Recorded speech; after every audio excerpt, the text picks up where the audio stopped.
Thank you for joining me today. My name is Jennifer Noble. Today I will be covering the question, should prayer be allowed in public schools?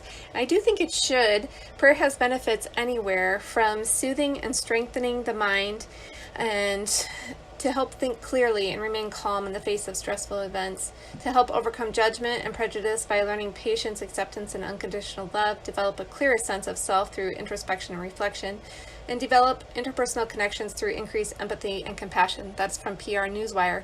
Also, our First Amendment protects the freedom of speech and the exercise of religion while prohibiting the establishment of religion. These three issues were in a recent case at the Supreme Court. Joe Kennedy was fired after praying on the field following a football game, but the Supreme Court ruled in his favor with the Notre Dame law professor praising the court's opinion. He said, "It does not require the censorship of private religious expression." And therefore, our prayer is modeled in America. It begins with needs. For instance, President Trump proclaimed a National Day of Prayer in response to COVID-19, while Obama expressed that he and First Lady Michelle Obama were praying after the shootings.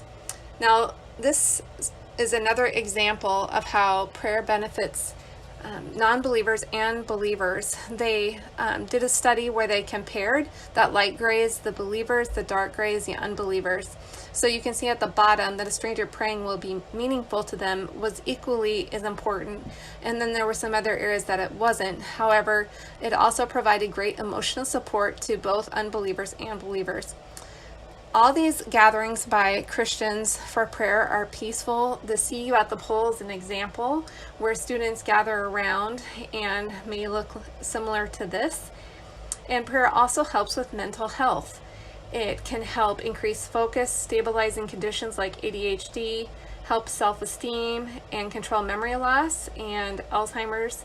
For example, one study showed 40% lower pain and reduced unpleasantness by 57% with prayer.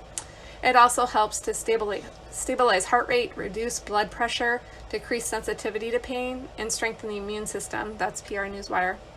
And another reason is just that prayer doesn't take that much time, maybe 2 to 15 minutes a day.